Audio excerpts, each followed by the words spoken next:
But first, we cross the Kaiwi Channel, and no, not with a canoe or a sailing vessel, but swimming.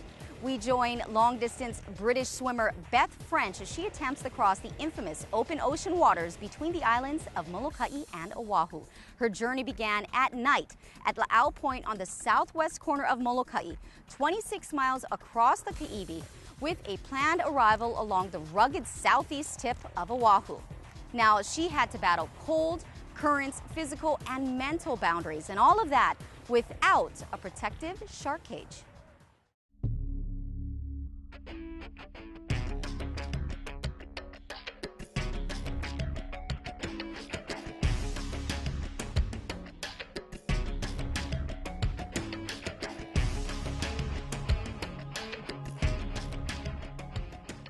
So open water swimming really is just swimming in open bodies of water. It's taking off as a sport, so you have open water races, and there's this thing called Ocean 7, which has only come about in the last couple of years, which is a slightly different thing altogether. It's channel swimming, so swimming between islands or countries or continents. So yeah, I'm about to swim my second on the Ocean 7 list. I swam the English Channel from Dover to Calais in July, and I'm looking to swim from Molokai to Oahu.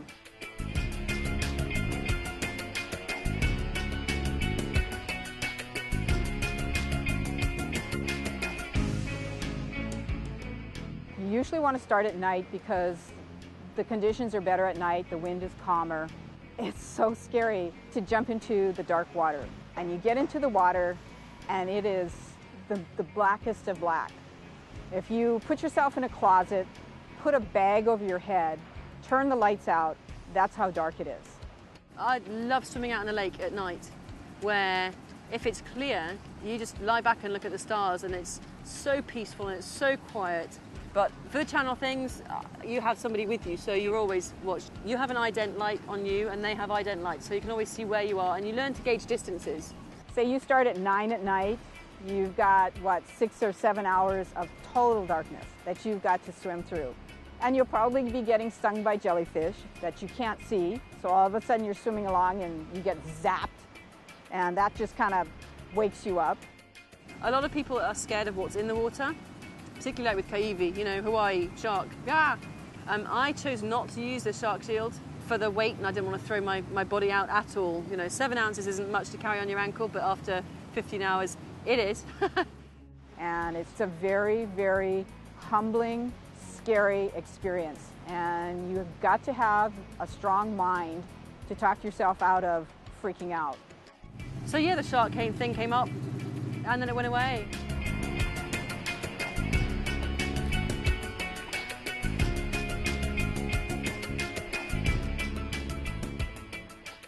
It's a little bit after midnight now. We've been in the water a little over 3 hours.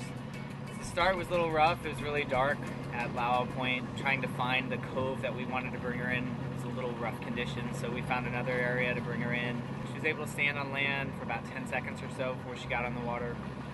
She's doing great. She's a really smooth, controlled stroke. She's very calm at the breaks for the feeding, and she's just really enjoying it. It's a gorgeous night out there with the moon rising in the back and the stars that are out.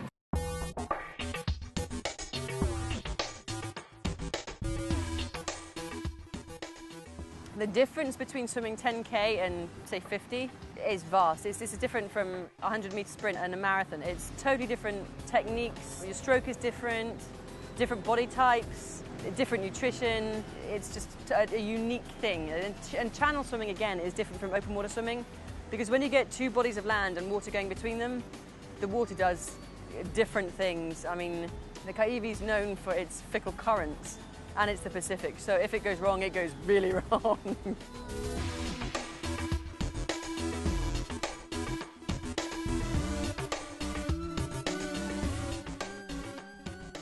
For me, the reason to do ocean swimming at all, I don't remember a time I didn't believe that I could walk into the water and swim until I got to another country. I mean, I'm talking 4 or 5 years old.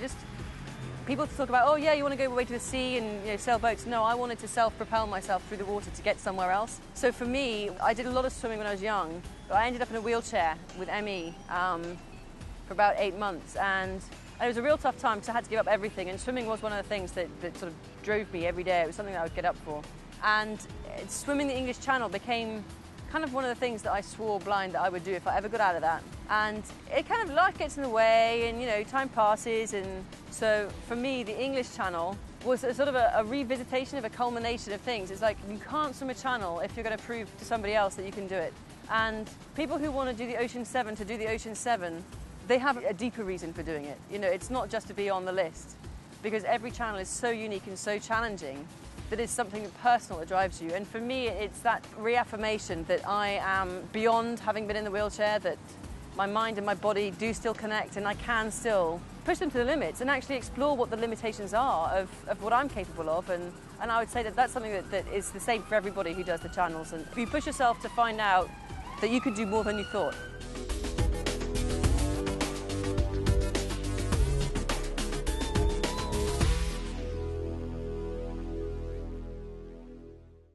Now, she is totally hardcore. It's difficult to imagine the mental strength needed to overcome such extreme physical and psychological challenges. But don't go anywhere. We'll be right back to see if Beth made it to Oahu.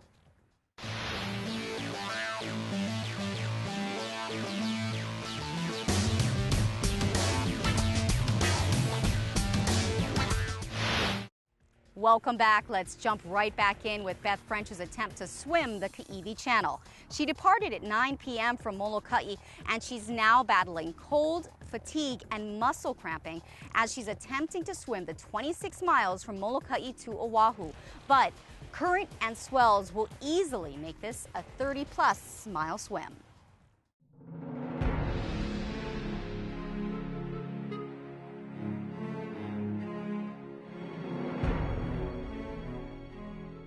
So we're about 5 miles away from Oahu and about 14 and a half hours into Beth's swim, and she's doing really good right now. Generally speaking, this is when a lot of fatigue starts kicking in, and this is also probably the hardest part, when some of the mental portion kicks in. You know, they're in there swimming, and whatever conditions they have today is not horrible, but not perfect by any case. So she's in there just thinking to herself. So Beth has reached down deep, and she found a way to get past it with some jelly beans and some chocolate bars.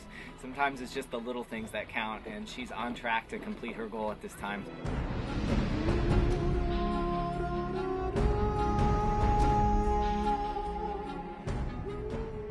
When you're out in the middle of the ocean, when you can't see land either way, it's the most amazing feeling. It is just incredible. I mean, I love swimming in the Pacific because the body of water is so big and the movement of the water is so deep and so sort of fat that you can't swim against it. You can swim kind of around it and take longer, but you can't swim against it. So you get reminded of not just of your mortality and your insignificance and all those kind of cliches, but actually that you do exist on this planet in a balance with nature. You have to feel the water and feel how it's moving around you.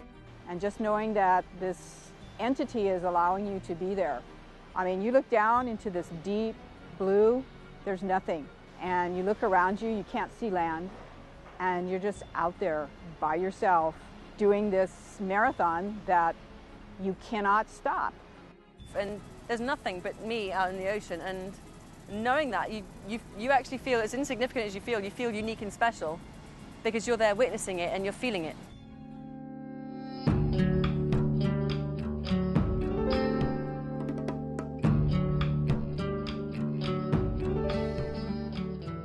So Beth started the evening in a very calmed and relaxed manner, swimming really confidently and really controlled, and she maintained that pace for the majority of the distance. Now, it took us longer for the last third than it did for the initial two-thirds, and that's mainly because fatigue and some injuries started to play into her game where she had to adjust her stroke to compensate for these injuries, and as a result it was much slower, and it got increasingly slower after that. So we spent the majority of time seeing the landing zone, just getting there very, very slowly. Usually we kind of predict 2 miles an hour is a good pace. And so if you slow down to 1 mile an hour, that's getting slow, but she was like a half mile an hour. But the boat crew wasn't going to give up on her. They weren't going to let her quit. And she just plugged through, and they stuck with her. They were out there for as long as she was. Anything is possible while I'm in the water because I need to know that I believe that I can make it, because there'll be times that you doubt yourself. So yeah, land is beautiful, but it's a real hard one to see.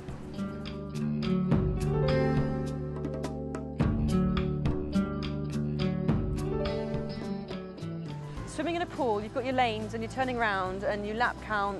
But when you add in tides and current and the cold and that mental fatigue of being isolated, it's vast, it's huge, it's epic. And you don't touch the boat, you don't wear a wetsuit, you've got to have a regular run-of-the-mill swimming costume, a regular run-of-the-mill hat, a regular run-of-the-mill goggles, and that's it.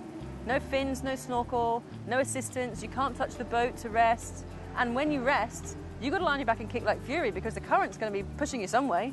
It is relentless. You can't touch bottom, you can't stop, and you will want to at some point. I used to joke and say I love swimming because you never swim uphill, and that's not true in the open water.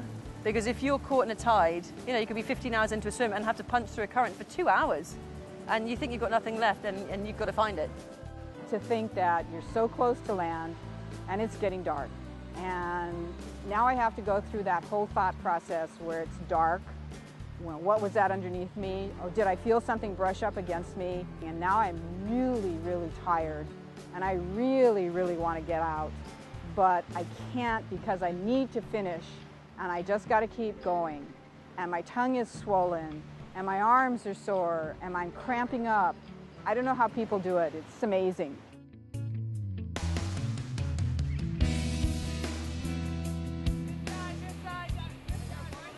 Over Beth's 24-hour swim, she swam the distance of a marathon. Now, most people have a hard time even running a marathon or walking a marathon, let alone trying to even swim something of that nature. You know, when you talk to local people around here that have gone inter-island on boats and talk about how long it takes, nobody can really fathom how long it takes to do it swimming.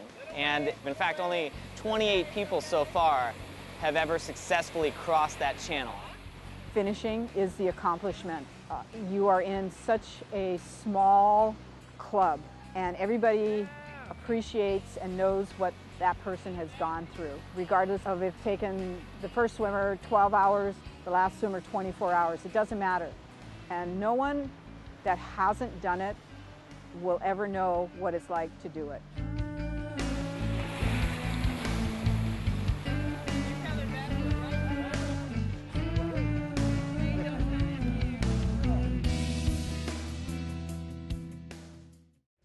What an amazing accomplishment. It took Beth 24 hours and 10 minutes to complete her adventure. We'll be right back with some of the world's best windsurfers on Oahu's North Shore.